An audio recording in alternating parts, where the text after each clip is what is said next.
Info mapping. Mind mapping was copyrighted by Tony Buzan. Info mapping is our version of this tool.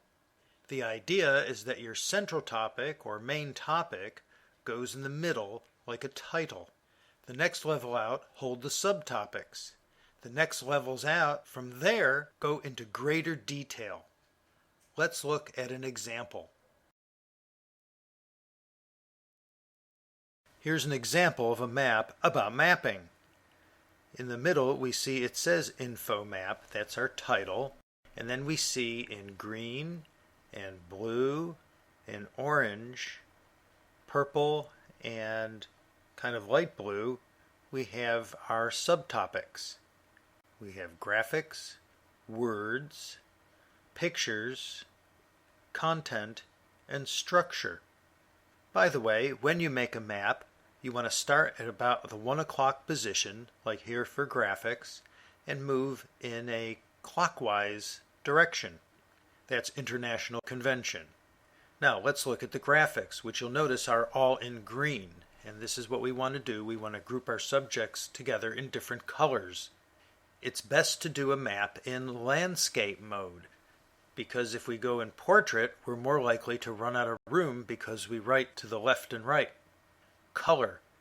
Maps should have a lot of color to make them look attractive, and we find that color aids memory. You'll notice the lines are curvy.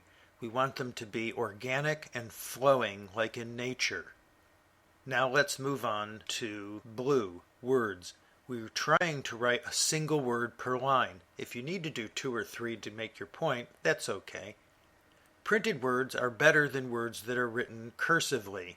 Somehow the brain reacts better and has better memory when we print words. And all we're looking for are keywords. In other words, think of info maps as fancy bullet points. Now let's move on to the orange section. This has to do with pictures. Pictures can show our topics and our subtopics. They can be used to illustrate points, and they aid in recall. Now we're going to move on to the purple. Content. It should be personal, meaning that your map has a lot of meaning for you. It should be fun to do and fun to look at and aesthetically pleasing to work with. You may find it interesting to note that when people take projects and map them out, the projects tend to go better. We have a better attitude toward our project because it looks nice and it's all on one page, giving us the impression that it's doable. And finally, let's look at structure in the light blue. It's known as a radiant hierarchy because everything comes out from the center, and we can draw associations between things, like between pictures and key ideas, keywords. And order. It does give order if we want it. We can see that it goes from the green to the blue, to the orange, to the purple, to the blue in that order.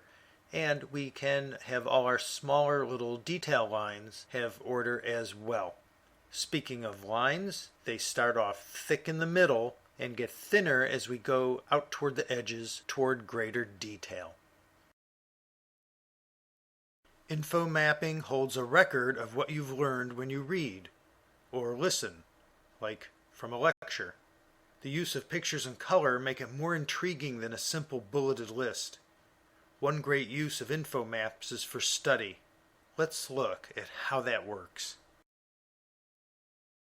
When taking notes, use this procedure. Step 1, preview. Step 2, read the material. Step 3, map. Do not look at the book while mapping. Map from memory only. You're parroting.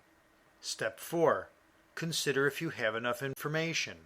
If so, go to the next pages. If not, go to Step 5.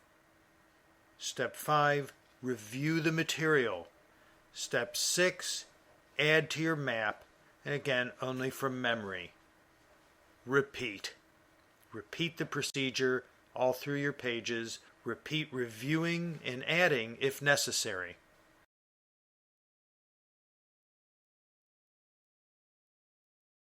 Let's look at a couple more examples. Here's one for reading.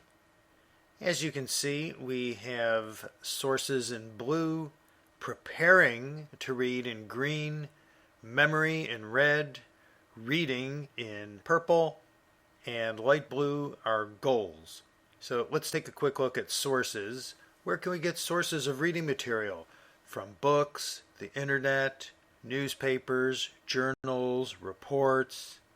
How about preparing to read? We want to preview. And what are our 3 ways to preview?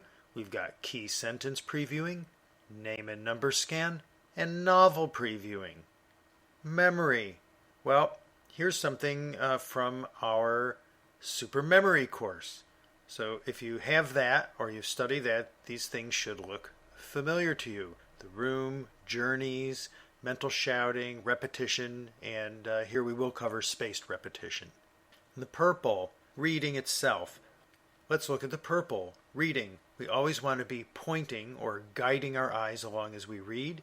That's going to give us high comprehension. We always put comprehension first. Later you'll learn about the half-page speed up. Hopping, you know about, that's eye hopping, and you can hop while you read. And reviewing, very, very important, of course. In orange, we have attitude. Belief, we must believe that we can be a brilliant reader. Affirmations can go a long way towards speeding up that process and making it permanent. We need to have a can-do attitude, that yes, of course I can do this. And we have to be patient with ourselves, because sometimes things take a while to sink in. And we must persevere for the same reason. And in light blue, we have goals. We should have daily goals and long-term goals for what we want to read for our career and education, what books we want to read, and what chapters of what books we want to read. Okay, one more example for IHOP. Okay, we can see IHOP is in the middle. That's our title, and then we're going to use the same colors we did before, but now blue is for purpose, green is for method, red is for advancing, purple is for reading, orange is for sources, and the light blue is for benefits. So let's look at purpose first. We've got help reading, and we can read in multiple words, and it helps us read long lines. We can read faster, we can defeat subvocalization, and we can read with high comprehension. Let's move on to method. We use our finger or a pen to guide our eyes. And in red, advancing, when our finger either can't keep up with our brain or when our finger looks blurry. We move from the 2-word to the 3-word, 3 to the 4, and 4 to the 5. Now let's move over to the purple, reading. We read text. We can use IHOP to read wide text in 2 or 3 hops. There's the half-page speed up, hopping, just when we read. Sometimes we skate, sometimes we hop. Depends on how we feel. And we can also hop when we review. Moving over to the orange, sources. We can read from the IHOP booklets, which are PDFs, grabbable text from the internet or from Word documents. Then, obviously, the internet. And the Hopify website, where you can make your own IHOP. And finally, what are the benefits? We get speed, accuracy, convenience, and, maybe most importantly, we're defeating subvocalization.